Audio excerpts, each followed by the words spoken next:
Welcome to Black Under the Law podcast, where each week we examine the most pressing issues in the criminal legal system.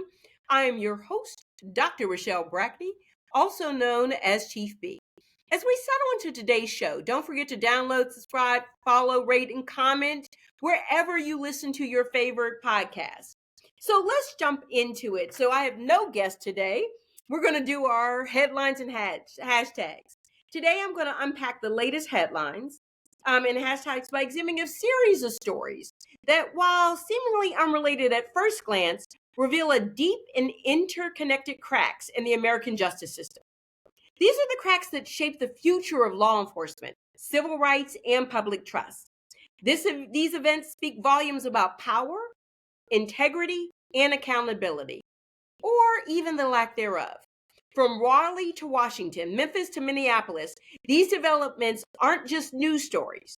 They're reflections of a system under pressure with consequences that ripple far beyond the headline. Starting in Raleigh, North Carolina, where a police officer is no longer with the department following an internal investigation.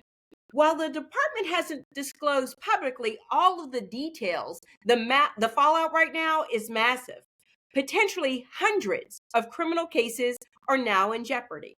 The Wake County District Attorney has begun dismissing cases where former Officer Kyle Epps was the arresting officer or the investigator. So now, with their credibility in question, these cases are being reviewed and dismissed, reopened, or even overturned. Now, here's what we know so far. 200 cases have been dismissed outright. Dismissed. Now, this just isn't an internal scandal. Like, we can understand the internal scandal. It's a legal and systemic breakdown in the justice system. When an officer's integrity, right, is in question, that is just foundational. If one is shown to have lied, to have cut corners, or violated policy, it undermines every case they touch. Why? Because prosecutors rely on them. Judges trust them. Juries believe them. And when that trust is broken, so is the legitimacy of the justice process. When a law enforcement officer's credibility collapses, it shakes the foundation of every case. For prosecutors, it is a logistical nightmare. But beyond the courtrooms and the legal filings, there's a deeper, more human cost. Let's talk about Raleigh. As in most cities, Black, brown, and marginalized communities, people are more likely to be stopped, searched, arrested, and charged. And any of these individuals were targeted, let's say any of the persons that Officer Epps came into contact with were targeted or harmed by this officer. We're not just talking about flawed cases here. We're talking about lives that have been upended. People have lost jobs. They've probably lost their homes. Children have been taken away from them, and even years of their freedom because of an interaction with one officer who should have been trusted. For communities that are already skeptical of the justice system, particularly Black and brown communities and residents, it confirms what they have long feared. The system isn't just flawed, it's weaponized. This scandal should strike at the heart of the law enforcement community itself. Officers who've served honorably and with integrity now will operate in that community and others under a shadow of doubt. Public confidence, already strained in a lot of cities, takes another hit. And internally, it raises a lot of questions. How many red flags were missed, or worse, even ignored? The ethical implications are enormous here. How long did this go on? What structures failed to catch it? And perhaps more importantly, what's being done to prevent this from happening again? This just isn't a story about one officer. It's a story about a system that failed to self-correct. Justice doesn't begin in the courtroom. It begins with accountability. And in Raleigh, accountability right now is on trial. Now, while one department faces fallout for one officer's actions, in Alabama, the state is taking a different approach here, doubling down on protections for officers, for police, no matter what the cost. Governor Kay Ivey signed the controversial Back the Blue bill into law this week. Supporters say it protects law enforcement from growing hostility, But critics warn that it threatens free speech and could escalate confrontations, particularly and especially at protests. Now, from a law enforcement lens, enhanced protections may offer security, but to many in communities, it sends a chilling message. Speak out and risk being silenced. The ethics here are complex. Legislation intended to protect can quickly become legislation that suppresses. And when accountability is seen as anti-police, the line here between the law and the power begins to blur. Speaking of power and oversight, let's shift to another state where laws and federal decisions are quietly shaping the future of America justice.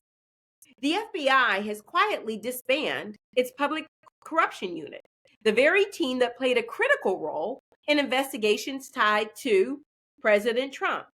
No big press conference, no public explanation. The concern? Without dedicated oversight, political corruption may go unchecked.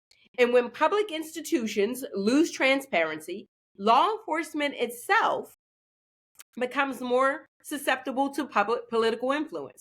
In other words, when oversight is removed, law enforcement becomes the arm that becomes much more vulnerable to pressures from political constituents.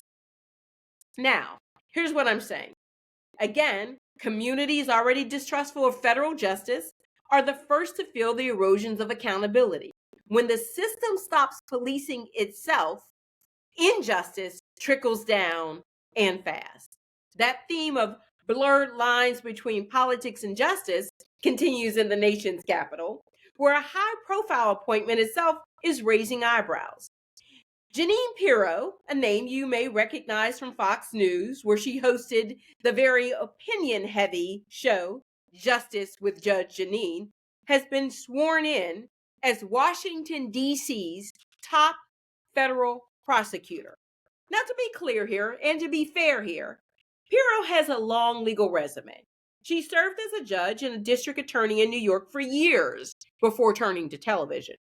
But her recent career has been steeped in hardline conservative rhetoric, open political advocacy for Donald Trump, and public attacks on liberal causes and movements like Black Lives Matter. Federal prosecutors wield enormous power, deciding who to charge, what crimes to pursue, and how laws are applied.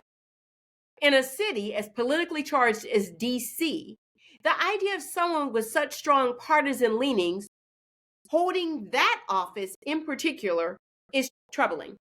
So for law enforcement, it also raises questions about fairness and impartiality in sensitive investigations. For activists and minority communities who are often over-policed and over-prosecuted, it raises fears that the system is being weaponized against them once again. This appointment spotlights a broader concern. Can a prosecutor who's built a brand on bias uphold the principle of equal justice under the law?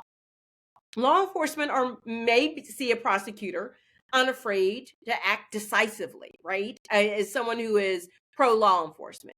But critics argue her partisan background could cloud impartiality, particularly in cases involving protesters, whistleblowers, or political figures. If you remember from Michelle Alexander's New Jim Crow, right, the age of mass incarceration, she says the most powerful figure in the criminal legal system is a prosecutor. For communities that spent decades fighting for fair prosecution, this feels less like a win for law and more like a win for ideology. In a role that demands integrity above all, perception is reality. So from Washington, we head to Memphis, where a deeply emotional case has left us once again and left families once again grieving without justice. And what a name that echoes that with pain and frustration, Tyree Nichols. In January of 2023, Nichols, a 29-year-old Black man, father, skateboarder, and FedEx worker, was brutally beaten by members of the Memphis Police Department's Scorpion Unit during a traffic stop. He died 3 days later in the hospital. The violence was caught on body cam footage, as well as pole cam footage, or the cameras that are out in the community. and led to national outrage. 5 officers, all Black themselves, were fired and charged. Despite national outrage, despite damning video footage, the jury said not guilty and acquitted 3 of those officers on all state charges. Now, remember, 2 of them pled guilty beforehand. They didn't go to trial. The verdict should send a gut-wrenching message to many in the public. Even with video evidence, even when public pressure is overwhelming, justice can still slip away. Law enforcement officers, especially those who are good and believe in the system and have worked in it, may feel demoralized by this message, the message that is sent. It may reinforce public skepticism, and building trust is going to be extremely hard for communities that they serve. And for Black and brown people, it's a reminder that the legal system often protects itself, not the people it serves. Law enforcement leaders, this should send a chilling message. Fewer convictions could mean that officers feel above reproach. So if you can be on video, it can go global, and they see this, and these officers are acquitted, found not guilty. What might officers feel they're empowered to do, even under the most vile of circumstances? Once again, Black communities are left asking, what does it take to hold police accountable? Ethically, this is a moment of reckoning. If even body cam footage and public outcry aren't enough for justice, what's left? Who do we believe the system is built to protect? The ethical questions here are sharp and clear. How do we define accountability in policing? What does justice look like when the facts are visible and the verdict still denies it? While Memphis mourns, Washington, D.C. reveals even more disturbing truths, this time about the Justice Department's approach to power. Reports have confirmed that President Trump, under the DOJ, has now eased the legal thresholds for indicting Congress members. A move like this would shift the power dramatically. You know, we've seen recently Mayor Ross Baraka was charged, and now we have Representative Guyver being charged. It sets a dangerous precedent.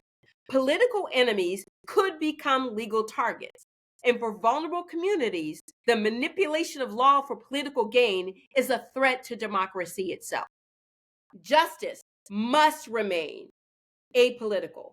This kind of maneuver undermines the very principles law enforcement swears to uphold.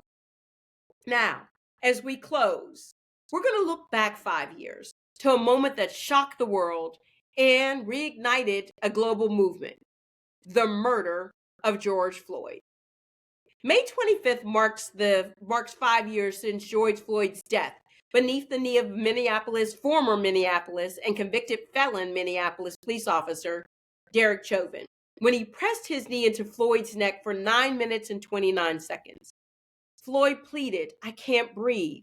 He called out for his mother, and the world watched in horror. The video sparked massive protests in all 50 states and dozens of countries across the globe. It brought police reform into mainstream conversations. Corporations released statements. Politicians made promises. Streets were renamed. Murals were painted. Police chiefs took knees. 5 years since millions marched, since voices rang out for justice, since lawmakers promised change, since George Floyd's death was a mirror of what one thought justice should look like. And yet 5 years later, really, what has changed? Federal legislation like the George Floyd Justice and Policing Act has stalled in Congress. Qualified immunity, which shield officers from civil lawsuits, remains untouched and actually have been expanded under the Back the Blue in Alabama. The number of people killed by police in the U.S. has not declined. In fact, it has increased. Body cameras are widespread, but accountability remains rare. 5 years later, the Floyd family still waits for meaningful national change. Communities still demand justice beyond conviction. And the trust between police and the people they serve It's still frayed, fragile, and far from repaired. And for the law enforcement community, those especially committed to real reform, the silence from our leaders is deafening. Officers, good officers, are being failed by bad policy, and communities of color continue to pay the price. George Floyd's death was more than a tragedy. It was a turning point, or at least it should have been.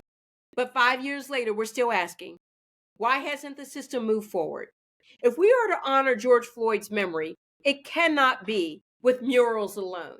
As we remember him, we must also remember this: reform is not a moment, it's a movement.